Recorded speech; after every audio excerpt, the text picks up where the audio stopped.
ഫീനൈൽകീറ്റോനൂറിയയിൽ phenyl alanine converted in to tyrosine. ഇതിലെങ്ങനെയാണ് ഈ phenylketonuria ഉണ്ടാവണേന്ന് നോക്കാം. നമ്മൾ പറഞ്ഞു അതിന് സഹായകമായിട്ടുള്ള അതിന് റെസ്പോൺസിബിളായിട്ടുള്ള ജീൻ അല്ലെങ്കിൽ അതിൻ്റെ അഭാവം, ഈ ഫീനൈൽ അലനൈൻ ഹൈഡ്രലൈസ് എന്ന് പറഞ്ഞ എൻസൈമിൻ്റെ അഭാവം മൂലമാണ് ഫീനൈൽകീറ്റോനൂറിയ ഉണ്ടാവണേന്ന് പറഞ്ഞു. So normally phenyl alanine convert ചെയ്ത് തൈറോസിനായിട്ട് മാറുന്നു. അതിന് ഹെൽപ്പ് ചെയ്യുന്ന എൻസൈമാണ് phenyl alanine hydrolase. So phenyl alanine തൈറോസിനായിട്ട് മാറണമെങ്കിൽ ഏത് എൻസൈം വേണം? ഫീനൈൽ അലനിൻ ഹൈഡ്രോളൈസ് എന്ന് പറഞ്ഞ എൻസൈം വേണം. സോ ഫീനൈൽ അലനിൻ ഹൈഡ്രോളൈസ് എന്ന് പറഞ്ഞ എൻസൈം ഇല്ല എന്നുണ്ടെങ്കിൽ ഫീനൈൽ അലനിന് എന്തായിട്ട് മാറാൻ പറ്റില്ല? തൈറോസിനായിട്ട് മാറാൻ പറ്റില്ല. സോ ഫീനൈൽ അലനിൻ ഈ എൻസൈമിൻ്റെ അഭാവത്തിൽ തൈറോസിനായിട്ട് മാറില്ല.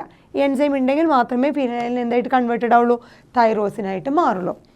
അപ്പോൾ ഈ എൻസൈം ഇല്ലെങ്കിൽ എന്ത് സംഭവിക്കും? ഫീനൈൽ അലനിൻ ഹൈഡ്രോളൈസ് ഇല്ലെങ്കിൽ ഇപ്പോൾ നമ്മൾ പറഞ്ഞ ഈ ഫീനൈൽ അലനിൻ എന്തായിട്ട് മാറും? അവരുടെ ബോഡിയിൽ അക്യുമുലേറ്റഡ് ആവും, അവിടെ തന്നെ ഇങ്ങനെ കെട്ടിക്കിടക്കും. ബിക്കോസ് അത് കൺവേർട്ട് ചെയ്ത് തൈറോസിനാക്കി മാറ്റാനുള്ള എൻസൈം ഇല്ലാത്തത് കൊണ്ട് ആ ഫീനൈൽ അലനിൻ അക്യുമുലേറ്റഡ് ആവും. അത് കഴിഞ്ഞ് അത് കൺവേർട്ട് ചെയ്ത് വേറൊരു പ്രോഡക്റ്റായി മാറുന്നു. തൈറോസിന് പകരം വേറൊരു പ്രോഡക്റ്റായി മാറുന്നു. അതാണ് ഫീനൈൽ പൈറുവിക് ആസിഡും പിന്നെ അതിൻ്റെ കുറച്ച് ഡെറിവേറ്റീവ്സും.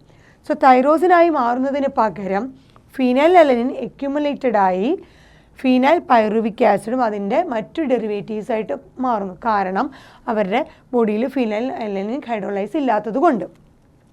ഇങ്ങനെ ഉണ്ടാകുന്ന ഫീനൈൽ പൈറുവിക് ആസിഡ് യൂറിനിലൂടെ majority of the phenyl pyruvic acid യൂറിനിലൂടെ എക്സ്ക്രീറ്റഡ് ആയിട്ട് പോകുന്നു. കാരണം കിഡ്നിക്ക് ഇത് അബ്സോർബ് ചെയ്തെടുക്കാൻ പറ്റില്ല. സോ പുവർ അബ്സോർപ്ഷനാണ് കിഡ്നിയിൽ ഈ പറഞ്ഞ ഫീനൈൽ പൈറുവിക് ആസിഡ് ഉണ്ടാവുക.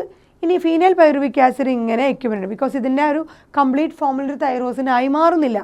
തൈറോസിന് പകരം ഇതൊരു ഫീനൈൽ പൈറുവിക് ആസിഡായിട്ട് മാറുകയാണ് ചെയ്യുന്നത്.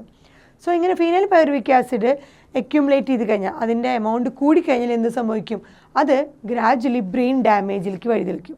സോ ഫീനൈൽ പൈറുവിക് ആസിഡ് കൂടിക്കഴിഞ്ഞാൽ അതെന്തായി മാറും? അത് ബ്രെയിൻ ഡാമേജിന്, ബ്രെയിനിൽ ഒരുപാട് ഡാമേജ് വരാൻ തുടങ്ങും. സോ അങ്ങനെയുള്ള കുട്ടികളിൽ, സോ ബ്രെയിൻ ഡാമേജ് ഉള്ള കുട്ടികൾ എന്ന് പറഞ്ഞാൽ ഈ പറഞ്ഞ ഫീനൈൽ പൈറുവിക് ആസിഡ് ഒരുപാട് അക്യുമുലേറ്റഡ് ആയിട്ട് ബ്രെയിൻ ഡാമേജ് ഉള്ള കുട്ടികൾ നമ്മൾ പറയും മെൻ്റലി റിട്ടാർഡഡ് ആണ്. സോ ഫീനൈൽ പൈറുവിക് ആസിഡിൻ്റെ അക്യുമുലേഷൻ മൂലം ഉണ്ടാവുന്ന ആ കുട്ടികൾ, അവരുടെ ബോഡി ബ്രെയിൻ ഡാമേജ് ഉണ്ടാകുന്ന ആ കുട്ടികളുടെ എന്താവും? മെൻ്റലി റിട്ടാർഡഡ് ആയിരിക്കും. ഒരു മെൻ്റലി നോർമൽ ലെവലിൽ റിട്ടാർഡഡ് ആയിരിക്കും. അങ്ങനെയുള്ള കുട്ടികളെ വിളിക്കുന്ന പേരാണ് phenyl pyruvic idiots. Phenyl pyruvic idiots. Because phenyl pyruvic acid ആയിട്ടാണ് അവരുടെ ബോഡിയിൽ നിൽക്കുന്നത്. ആ ഫീനൈൽ അലൈൻ കൺവേർട്ടഡ് ആയിട്ട് തൈറോസിനായിട്ട് മാറുന്നില്ല. കാരണം അവിടെ ഫീനൈൽ അലനൈൻ ഹൈഡ്രോളൈസ് എന്ന് പറഞ്ഞ എൻസൈം ഇല്ല. ആ എൻസൈം ഇല്ലാത്തത് കൊണ്ട് അതെന്തായി മാറുന്നു?